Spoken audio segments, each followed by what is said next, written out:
Welcome back, listeners, to a new episode of the New Standard. And as always, I have my partner in crime, Neal Coolong, to my left. Good evening, Neal. Good evening, Lance. It's good to be here at a kind of normal hour following a primetime post game. I haven't done many of these this year because usually I am dead asleep by the end of one of these games. But Central Time gives you that extra hour. I'm feeling pretty good. Yeah, I was confused about the time zone for Minnesota. I thought it was mountain or something, but glad to know that it's central. I had no idea. If you looked at a map, it doesn't get much more central than Minnesota. I mean, that's straight down the middle, Lance. Man, I don't know. It's a 22 dive of states. Dakotas, Minnesota. Most of the Dakotas are central. You get over into the actual mountainy areas, western North Dakota, where all the oil is, that's mountain. But it all blends in. I mean, it's cold places in which I've never been, and I may never go. So, they kind of all just, hey man, Americans in geography, we're pretty terrible, but enough time zone you're in, Lance. You're in the northern time zone. Yeah, exactly. But enough of the bad geography from the CMU grad. Welcome all my Steeler fans that have joined us for the post game, and it was a historic night.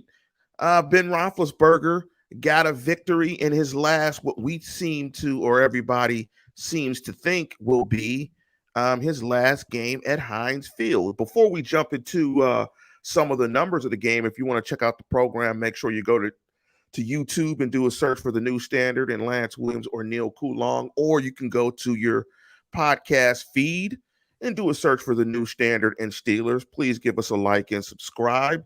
But before we jump into some of the numbers of this interesting game that was co-starring the Cleveland Browns, who did their best to make sure Ben Roethlisberger got out of this game with a victory.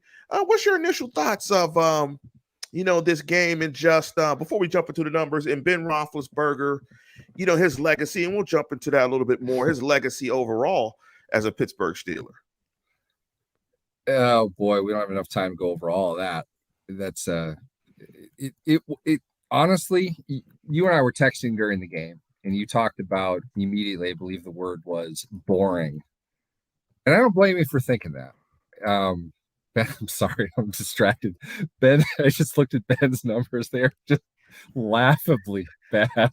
Let's wait till we get into these numbers, because the numbers I don't think he's ever played a game like this in his career. Man, the numbers from this game, and we were close because we said the over-under on Ben's passing attempts would be close to 50, but we didn't.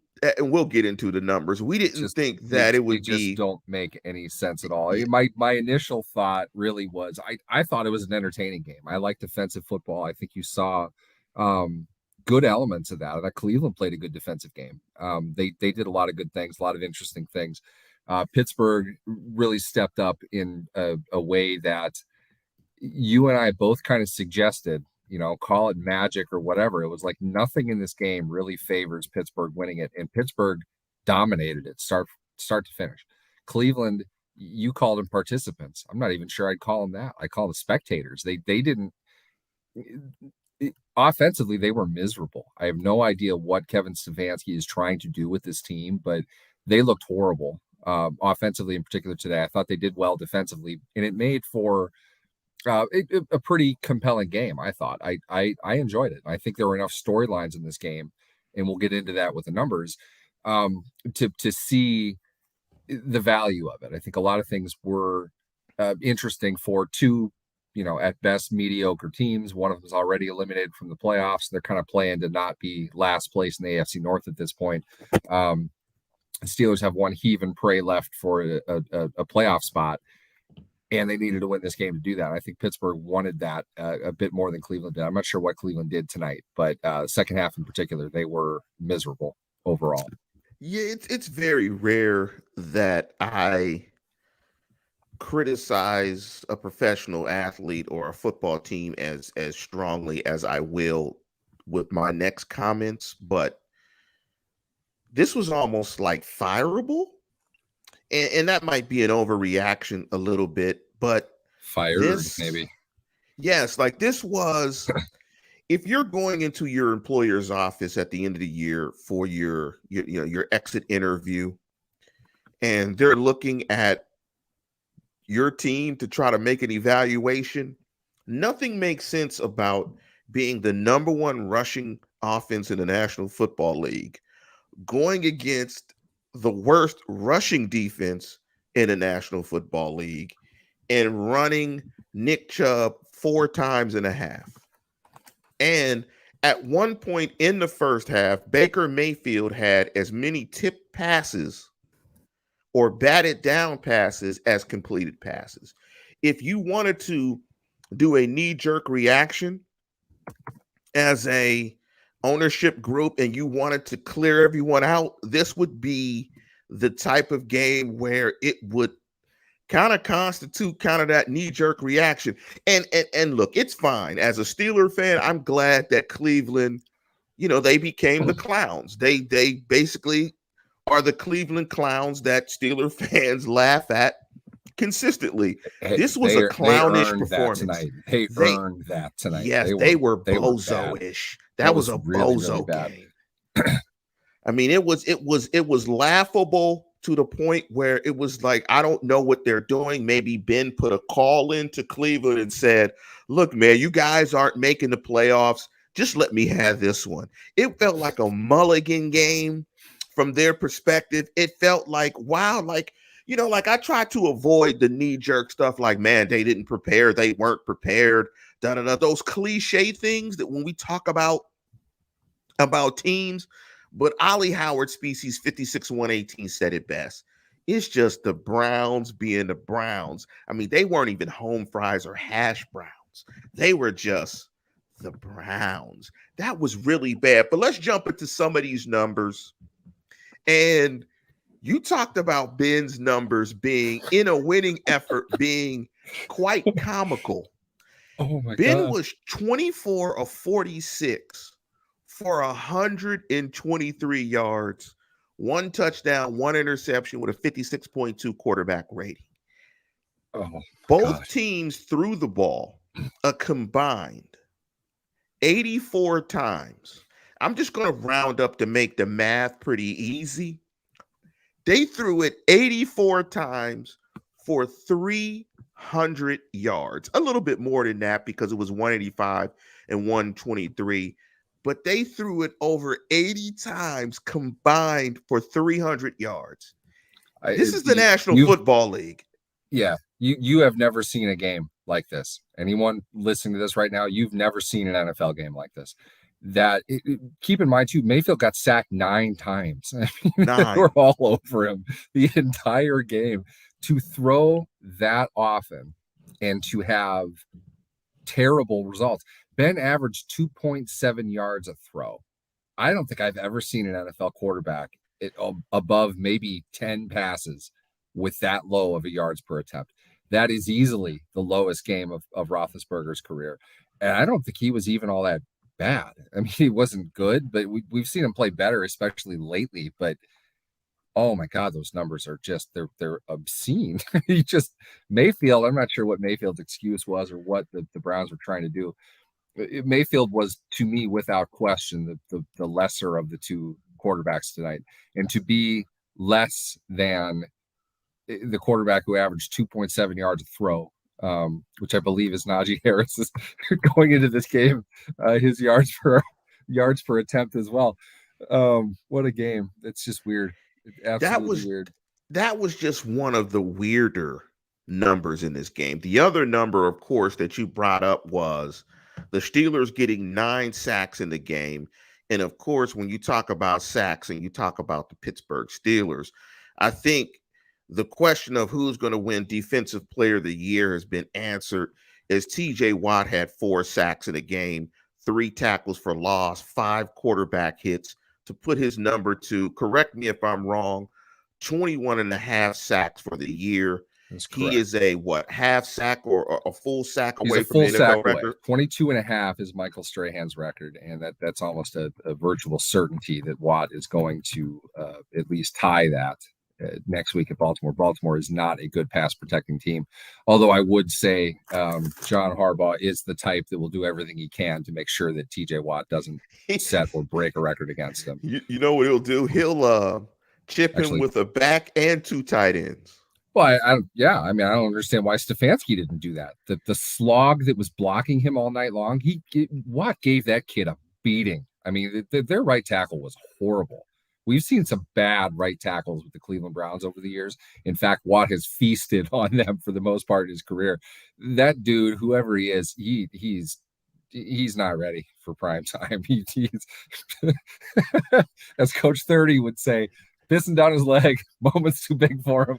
He didn't belong out there at all. It was got destroyed. Somebody help me out. What's his name? I can't find it. Number 66. It was an incredible performance by Watt, and his last name is Hudson. The right tackle, his last name was Hudson.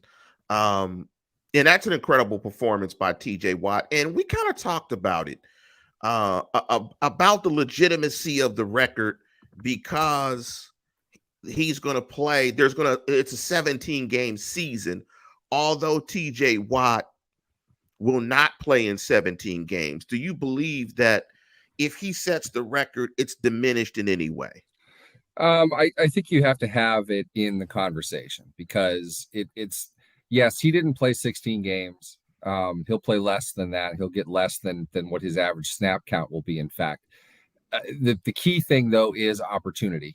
You're getting a 17th opponent, in this case, the 17th week of NFL action that we haven't seen ever, and they haven't even increased the schedule in however long. They did that before they even counted sacks. So really, sacks have only been counted in 16-game seasons. Does it matter? No, because I'll point this out. He had 4 sacks tonight. He will be named Defensive Player of the Week. I believe this will be his 3rd time. There's no way he's not getting it this week. That was his 8th multi-sack game of the season, and he's played in 14 games. 8 of them, he had at least 1.5 sacks. He had 4 tonight. I mean, it's you can't ignore that. Whether he has the record or not, he's going to be Defensive Player of the Year. There's not even a shadow of a doubt. There's no question now. He could have done that in 2 games and still won the award. He did it in 3 quarters. Really, he was absolutely unstoppable, and I think that's really the lasting legacy of this season. Yes, the record is a big thing. I get that. Certainly after the contract that he signed, that's going to bring all the attention that should come with it. But the bottom line is, if he ties the record, if he breaks it, people are always going to say it happened in the first ever week 18. He didn't play in 16 games anyway. So to be honest, I think it's just as valid. Keep in mind too, this is something we should have brought up, Lance. Brett Favre dove at Michael Strahan's legs on a random unprotected bootleg. I remember that. For Strahan to break the record in the first place. To be honest, you can make the argument Watt just tied the record tonight. So to me, if Watt gets 23, Watt earned 23. He did it in roughly 16 games. Call it that. To me, that should count. For me, I've made this question, or my answer to this question, very simple. They play 17 games. There's nothing he can do about it. If he gets the record, he gets the record. I mean, it just is what it is. There's nothing. The 14-game records had to go too. Yeah. Everyone was screaming about Franco when he broke Jim Brown's record, because he did it. And I think, didn't he do it in 16? Maybe he did in 14. I forget. That's a dumb point. Yeah, so I don't go on late at night, Lance. I mean, but the point is, look, there's 17 games. He got the record. He may get the record, so he gets the record. It just is what it is.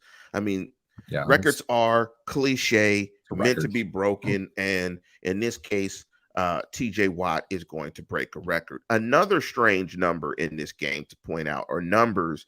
If you would have told Neal and myself that 12 for 58 for 4.8 yards per carry with a long of 32, and 28 for 188 with a long of 37, we would have thought that 12 for 58 would have been Najee Harris, and 28 for 188 for 6.7 yards per carry would have been Nick Chubb. And this goes to, it's hard to say in this game because it's really weird. Clearly when you look at the numbers, 28, 188, 6.7 yards per carry. The offensive line may have had its best game in terms of run blocking. But this was a weird game. I mean, because it's hard. It's a weird game. It's just a really good game from Najee Harris. I think you see everything that they like about Najee Harris, that this is the type of 188, what it'll look like for Najee. It won't be explosive plays. It'll be a lot of volume. It'll be a lot of 6, 7, 8.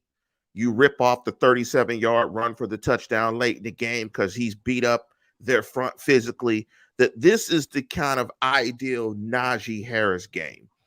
So I thought it was very interesting from that perspective, in that I was really surprised that you saw the Steelers play so well against Cleveland and vice versa. Cleveland's play so poorly against the Steelers' run defense. Very weird game. What was your thoughts on the running aspect of this game being completely flipped? I thought it was great. It just came up in the comments exactly what I was going to say. The pride of Woodbury, Minnesota, J.C. Hassenauer, in my opinion, earned the starting center job in this team. I thought he was excellent tonight. I'll go back and watch it again to make sure, but that line looks solidified. It wasn't Najee Harris. It was a line. They gave him an opportunity. You look at the last one, the big run that he made. Harris had an opportunity to actually put a move on a guy. I don't know how many times he's even done that this season. He hasn't had a chance. And I don't want to bag on Kendrick Green all night, but there was a noticeable difference without him in there. Noticeable. Now, somebody help me out here. Did I miss something about the run game coordinator? Did somebody get hired to do that now? I'm not sure, but of course, Clem. I know the gone, offensive line coach left right, to be a run game coordinator, which made right, me laugh and have fun with that, Oregon. Good luck. But I know it's a big thing now, and maybe that is something Pittsburgh needs to do. I wouldn't say clearly a run game coordinator would matter. What I know watching it is J.C. Hassenauer moved people. He didn't move backwards. He was doing things to the defensive line. We have not seen Green do that in a while. Green, in my opinion, has gotten worse. I think Green's lack of progress is why Adrian Clem packed up and took off to Oregon at the first opportunity that he got. He was going to get fired at the end of the year. There's no way that guy was coming back. Their line was that bad. Hassenauer we're not making a big deal of this, in my opinion, simply because I bagged on him a little bit just because it was kind of funny. He didn't even play at Alabama, and he's a backup with the Steelers, the worst offensive line in the game. J.C. Hassenauer has been with this team for 2 years. What you saw tonight was a veteran center performance. And that is exactly what the Steelers have not had all season long, with the exception of a lesser Hassenauer when he played a little bit earlier this year. He wasn't as good as he was tonight. I thought he did a phenomenal job, to the point where it's like, hey, you know what? I think we got our center here. He can play. He's within their offense. He understands what he's doing. And I think he put it all together tonight. And he was just vastly superior to Kendrick Green. You're talking about your center, one of the three guys that plays with the guy to his left and his right.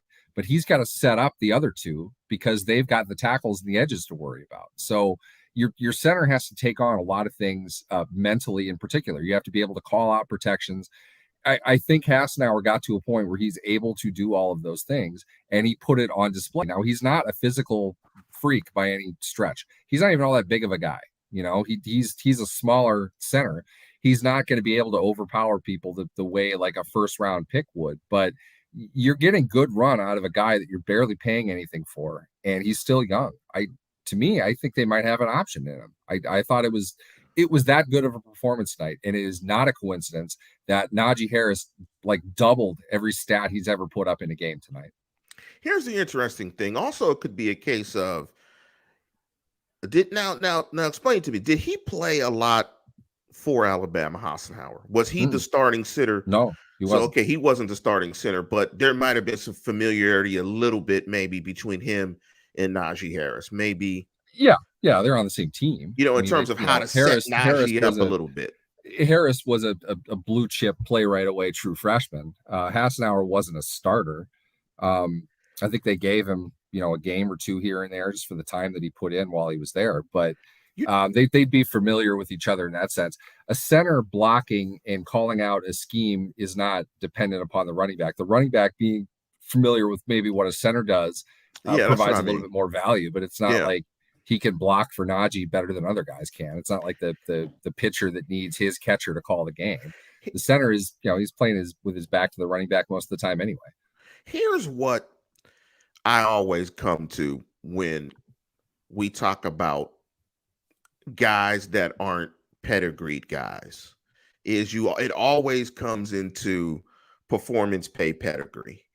And what I've seen in my years of watching football is teams are always going to give drafted guys an opportunity to be terrible.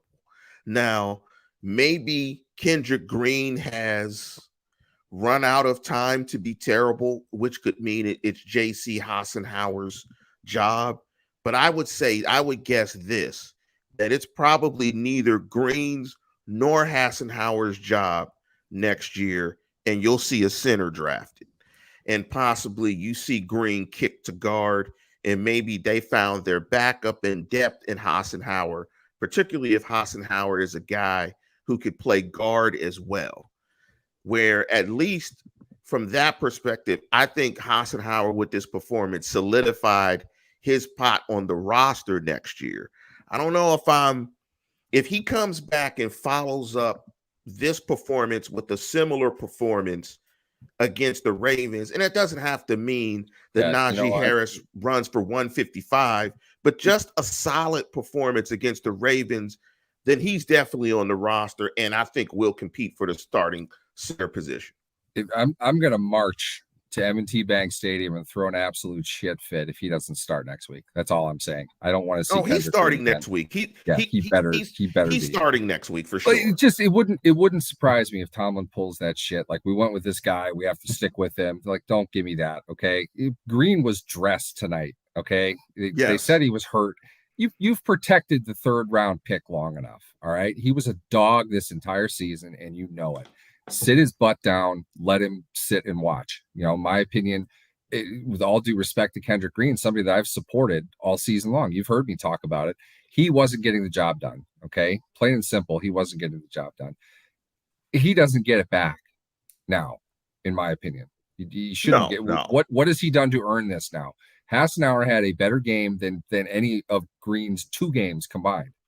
It hasn't happened, and Hassenauer isn't at all the pedigree guy that Green is. Not that Green is a Humphreys level guy, but Hassenauer isn't nobody. Hassenauer didn't even start in college, let alone the NFL. Where's he coming from? He's lower than low. He wasn't even a priority free agent. He was a tryout guy. And look at what he has done to get himself on the NFL stage and to play a quality game. I think it's incredible. It's a great story. Stick with them. My opinion. Yeah. I think absolutely. I think this is an opportunity to see how he's going to play in a really big game spot where if you win, you could potentially. I think this was a really big game spot. Absolutely. He's snapping the ball with Ben Roethlisberger in his last home game. Yeah, absolutely. It's a primetime stage. Yeah, he doesn't get any bigger than that for and also, and they have an opportunity in Ben Roethlisberger's last game, which might make it actually even bigger with the playoff opportunity. At Baltimore, at Baltimore. You can't rule out the playoffs. They're not eliminated. It's still up in the air. Give him another one. Let's see what he can do. But to go into go up against Calais Campbell, keep that in mind. Let's see what he does against a monster like Calais Campbell. Might literally be twice the size of J.C. Hassenauer. He ate Hassenauer for breakfast. Put him in a bun, slathered some ketchup on him, and went to town. And had a Hassenauer. Let me get 2 sides. Let me get some eggs and a side of Hassenauer.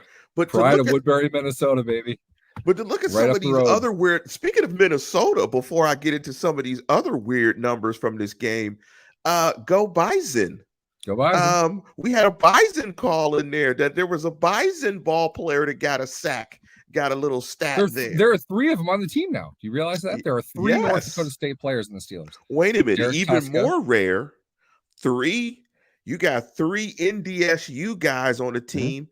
But what's even more rare, and you pointed out to me, You got 2 black punters on the roster. two We're black talking, punters. you got 2 black punters and 3 NDSU guys. I was absolutely shocked when I saw that. Wait a minute, he's black too. Like 6 black punters. How much weirder does it get?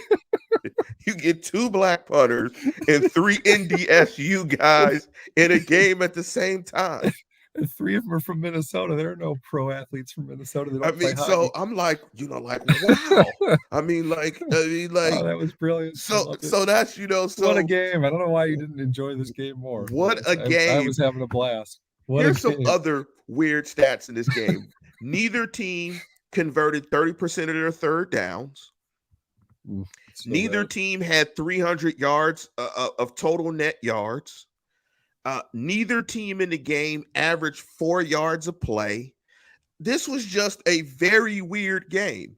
Steelers didn't have one receiver who averaged better than 8.8 yards a catch. I mean, didn't have one guy over 10. This was just a very weird game. So bad. Witherspoon, speaking of guys that may have played themselves onto the roster, what do you think about Witherspoon? Another big interception in this game. Witherspoon's been playing some solid football the last couple of weeks. You think Witherspoon has played himself onto the roster next year? I'm not sure what his contract status is. That's the problem. I think he's done enough in the back half of the season. Somebody's going to pay him a bit more than what Pittsburgh would pay him. So, unfortunately, I think he's a comp pick guy.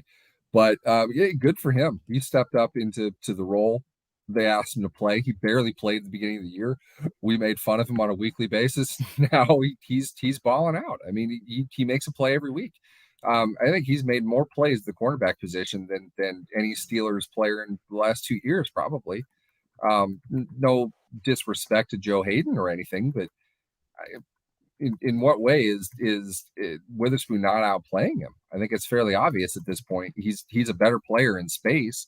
I would hope they give him another look. I don't know what it would cost, but he signed 1 year, $4 million in Seattle before getting traded to Pittsburgh. So I would think he'd at least be at that level, and a team will probably offer him a little bit more than that.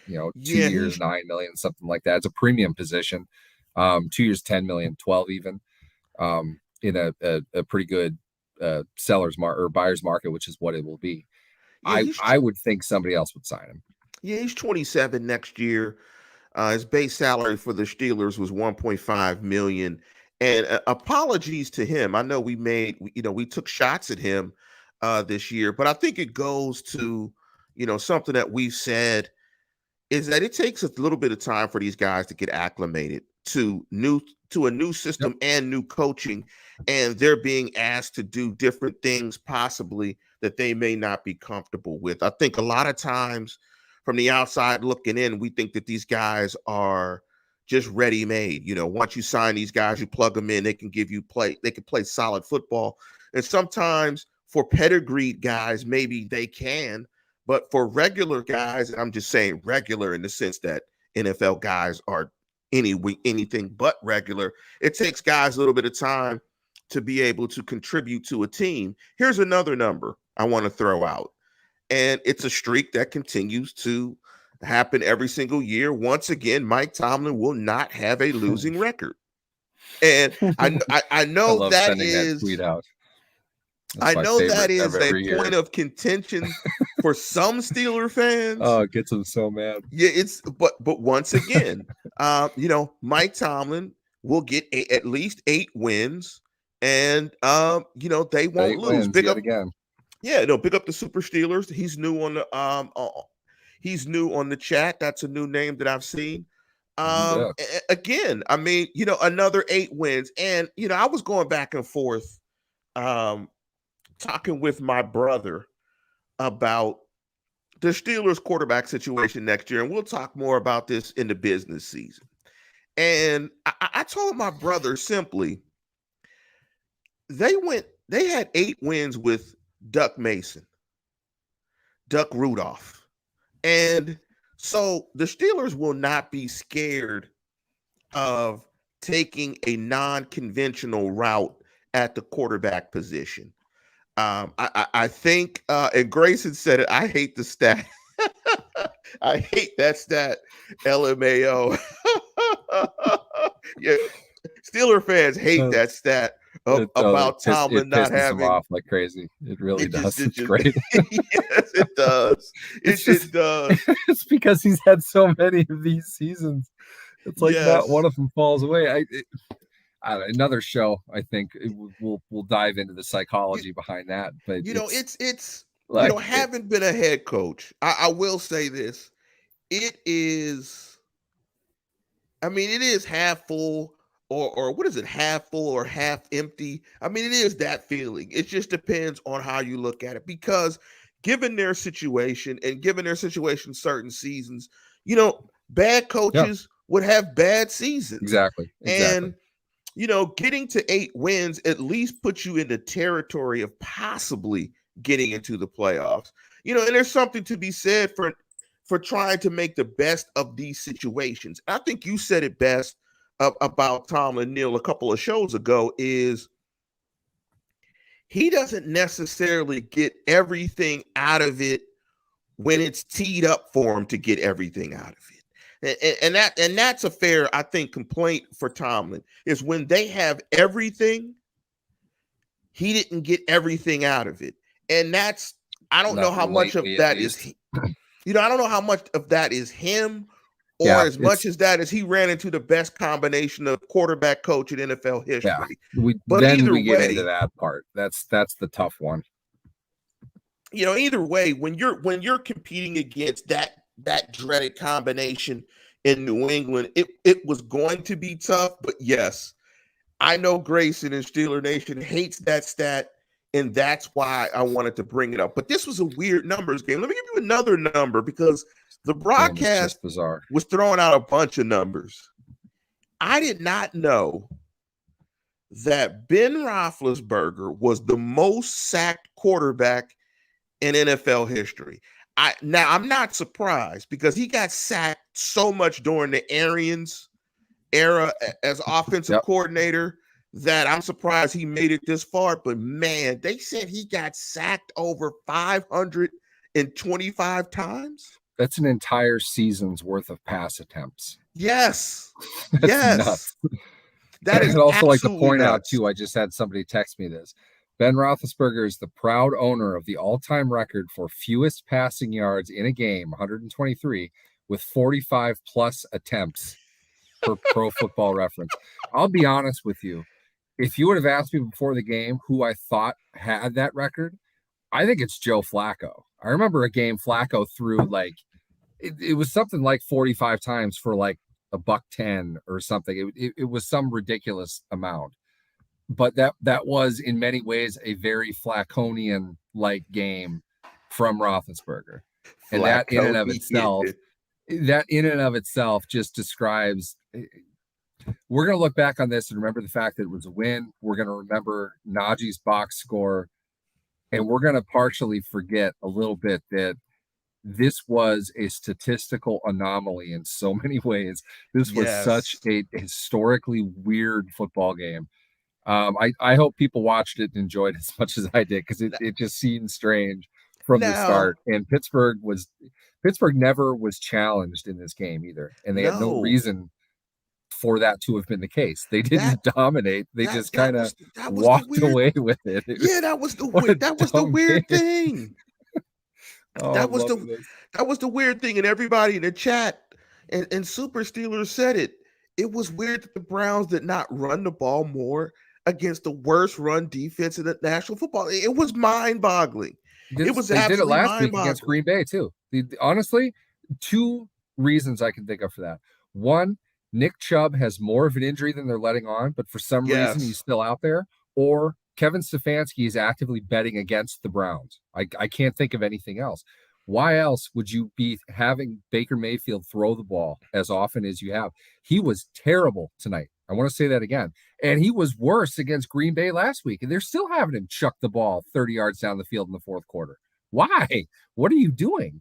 Their entire game plan made absolutely no sense to me at all.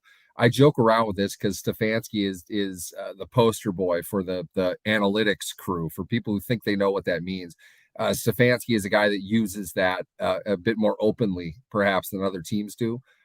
I can't think of any solid reason why they would have had the game plan tonight that they had. There's no reason at all Nick Chubb should not have been a more prominent member of their attack, and should have been the entire game too. There's really no reason why he didn't.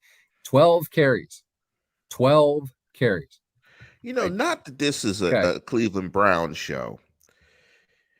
If you're the Browns, man, I don't know what you do with Baker Mayfield.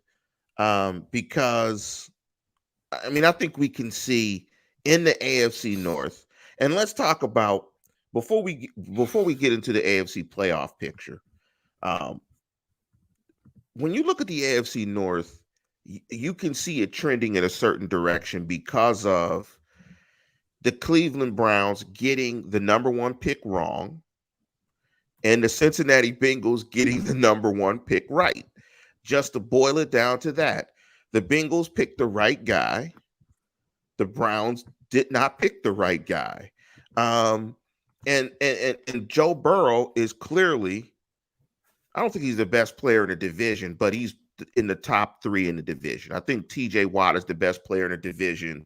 I think Chubb's in that conversation. Burrow, Cam Hayward, I think they're in the conversation as the best players in the division. But Joe Burrow right now has the Cincinnati Bengals poised to be a thorn in the side of everyone in the division for several years. But what do you do with Baker Mayfield? I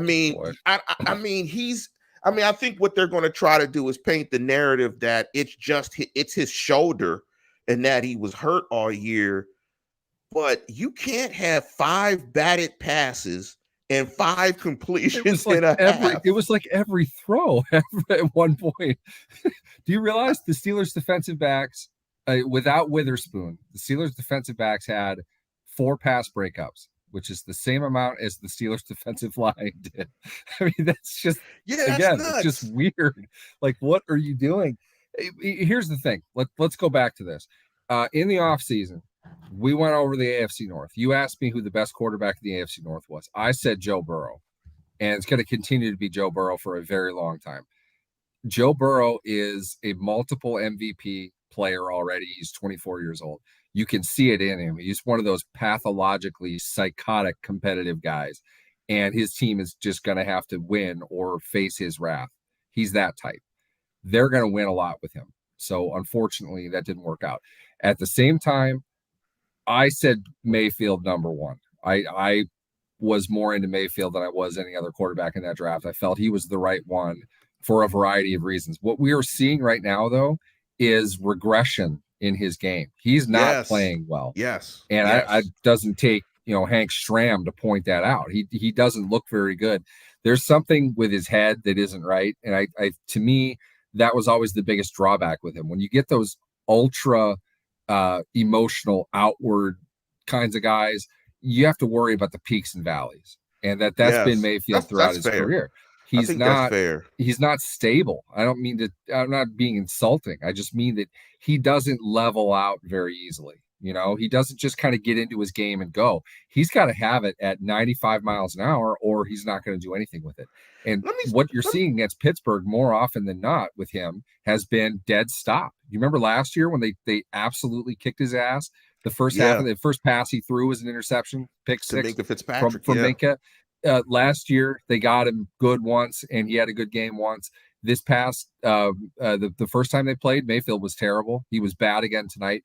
It's like he's afraid of the Steelers. Honestly, he doesn't have good games against them very often, but he's just so over emotional about everything all the time. It just seems like he doesn't recover when things don't go well. He isn't recovering very well.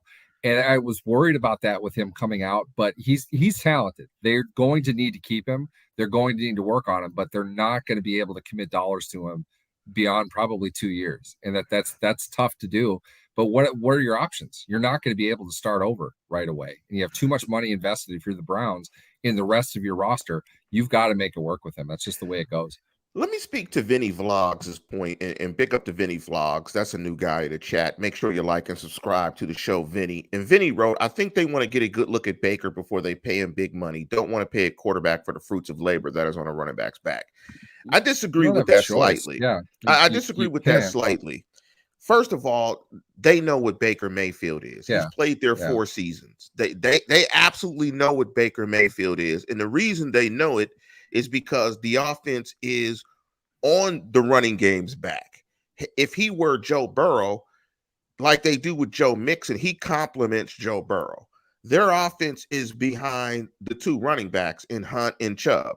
So they know what he is absolutely. But to Neal's point, they're going to have to pay him.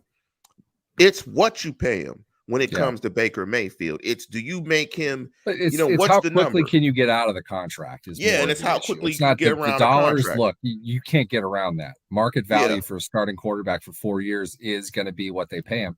They're not going to be able to pinch pennies on a starting quarterback with an increasing salary cap in the NFL. There's no way. Yeah, I the could negotiate transition. that contract for him. Yeah, the transition The tag issue is for them is around. going to be how much can we get out of this after 2 years because we're not sold on him long term. What's it Yes. going to cost in salary to not guarantee that third year? It's going to have to go way up to a point where that's going to signal renegotiation time Yes, absolutely. between the two sides. I'll bet that his contract will be structured in a way that's kind of resembling of that. Yeah, you're 1,000% right. Because right now, I think the transition tag for a quarterback is around 23 million. So it's going to be less than 30. And the line of demarcation or delineation in his contract will be year 3. Will Yep. they make a decision on whether they want to keep him or not? Because they're going to have to sign him, but it's going to be depending on whether he'll get the 5 years out of the contract. He's going to get probably a 4-year extension. No, actually, I'll take that back. He's going to get a 5-year deal because they're not going to Yeah. decide next year. They're going to Yeah. make him play out next year. But that's enough for Baker Mayfield. A placeholder year anyway. That's enough for Baker Mayfield. Let's get into the Steelers and the AFC playoff scenario. So that was another number that they showed multiple times in the broadcast. The Steelers have an 8% chance of going to the playoffs. And for them to make the playoffs, they did the first thing that they had to do. They had to beat the Browns tonight. They have to beat the Ravens next week. And the Jags must beat the Colts next week. And that's the thing that I think is not going to happen, particularly after the Colts lost to the Raiders. This is bold prediction. That's my bold prediction. That Probably not. That's not going to happen. You know what? The Colts don't play well in Jacksonville. Jacksonville's beaten there like 3 years. It's a division game. That's the only thing. You can't rule it out. It's a question of how much the Colts are in, right? Colts don't need this game. No, the Colts have to win to get in. Okay, then yeah, we're screwed. But no, it's not ideal, but it's not impossible. It's the NFL. Okay, it's a question of how much Jacksonville wants to put into it. I would strongly suggest for a team with an interim coach and a completely open-ended future right now, you got a lot of guys that are trying out for a lot of teams. And I would think that in and of itself would be enough for them to want to put together an NFL level effort. I know that seems strange, but this is the kind of game they're going to need to get their players' attention this week. And at the same time, you don't have anything to lose. You don't want your division rival just walking over you into the playoffs. You bite down and give them hell. I'm not even sure that's necessarily the hardest chip. Pittsburgh beating Baltimore for a 4th consecutive time, which I don't think has ever happened in the history of their rivalry. That's a tough ask. That in and of itself is going to be difficult. This to me was the big opportunity for Pittsburgh to get to that 500 mark, and at least to wait to be eliminated until week 18. They were going to have to win this game. I don't like them beating Baltimore. I just don't. Here's the other thing is we all know Wang Harbs is not going to coach this game like Stefanski did. No, freaking Harbaugh is going to go down like the baby that he is. He's the guy who's going to pull out the surprise onside kick, and he's going to do all the. Yeah, they're going to go for the guy you hate down to play in multiple Madden times. Yeah, exactly. And one thing I will say as we close it off with numbers, unless there's another number you want to bring up, Neal, is as you were going through the Steelers' schedule, reading off their victories, and at the time of the start of the game, the Steelers were a -64 in net points. That's points for minus points against. And they have 8 wins. And this makes no sense. and that's going to change a little bit because they were a +6 tonight. Maybe a little more than +6 tonight because the final score 12 tonight. Yes, so they were a +12 tonight. So it's just a weird NFL this year. And to think that, they have a potential of getting 9 wins and being probably around a -45 to a -50.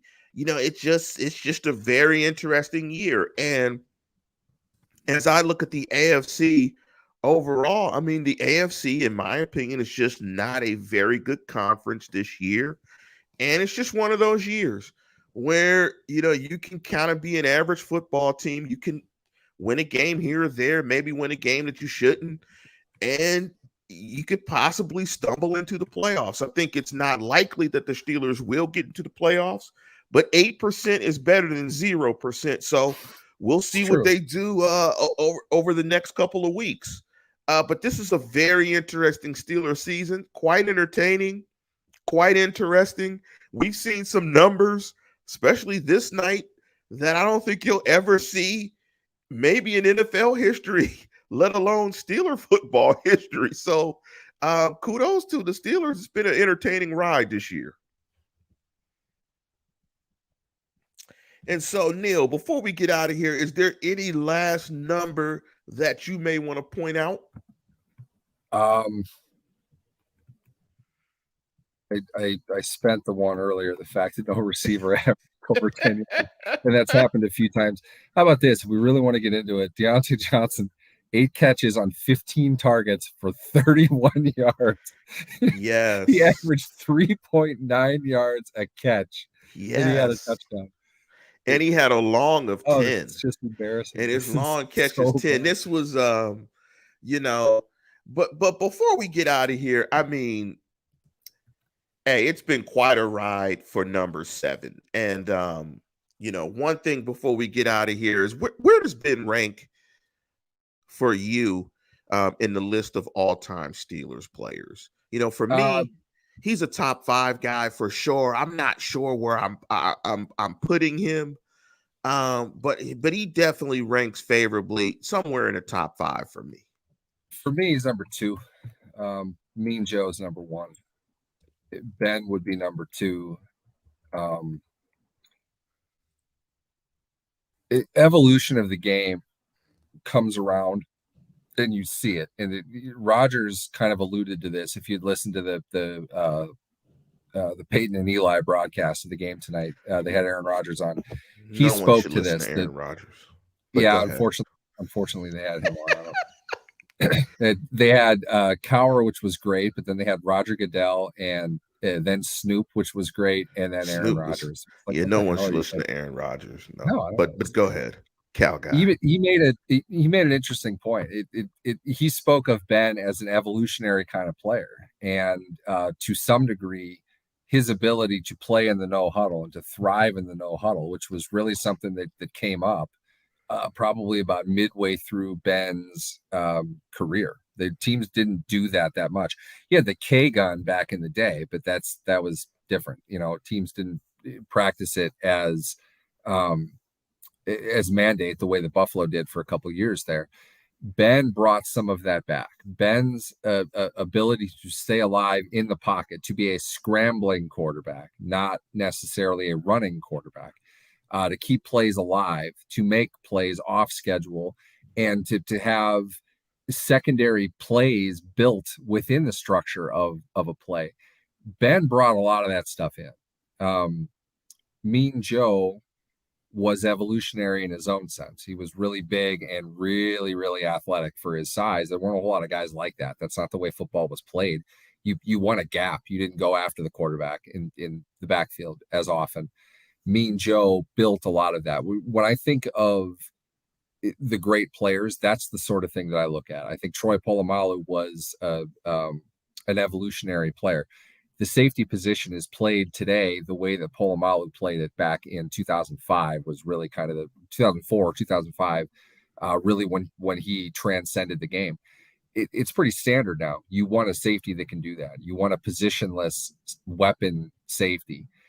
Polamalu started a lot of that. To me, those are the best players because they changed the game. The game followed them after it. Ben opened the doors for a lot of his style of quarterback. And it's something as a fan, I'm going to miss the hell out of it. Some of the best games I've ever seen a quarterback play were with number 7. That Colts game back in 2014, I think it was week 8, probably the best quarterback performance I've ever seen. That's the game against Andrew Luck.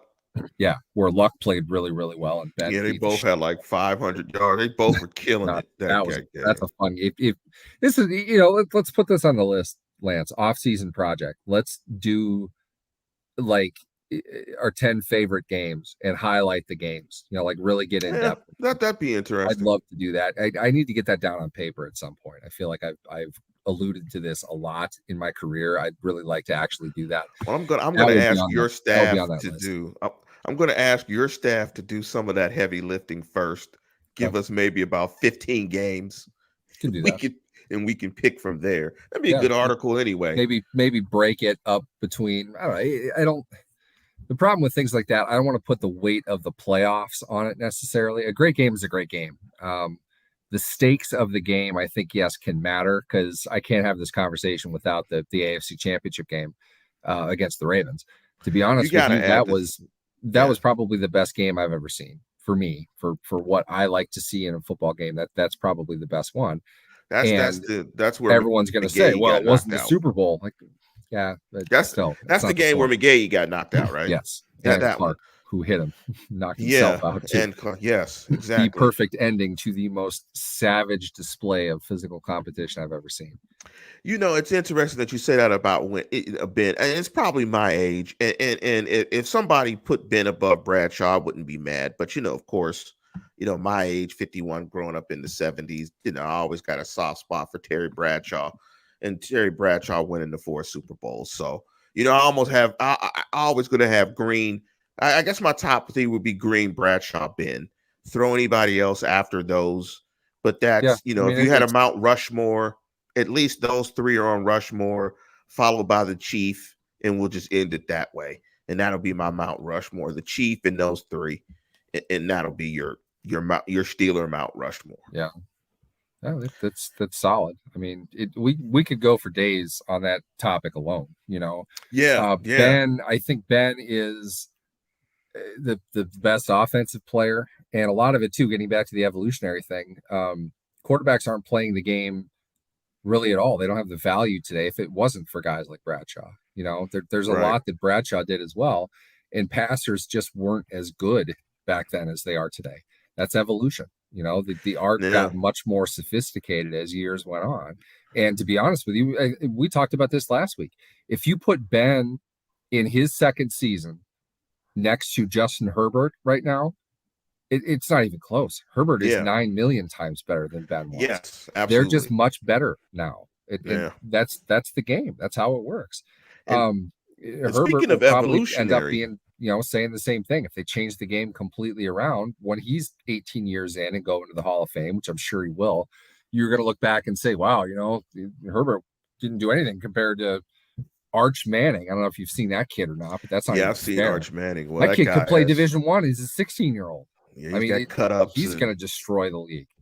Yeah, unless the Mannings kill his love for football. Yeah, that's the only thing stopping him is something like that. Because he can run. That kid is incredible quarterback. Yeah, he can run. Quarterback. When you're talking about the evolution of the game, I can't remember the article that I read. It was an article about Peyton Manning and just how Peyton Manning evolved the quarterback position from being able to play the quarterback position from the line of scrimmage, essentially calling plays, altering formation, just basically calling the game completely from the line of scrimmage and having the entire playbook open to him at the line of scrimmage. The fact that teams didn't do that, the fact that quarterbacks didn't do that before, and you put that in contrast to the fact that he had to go sell himself to Jim Irsay to get him to draft him because they really like Ryan Leaf too. Keep that in mind.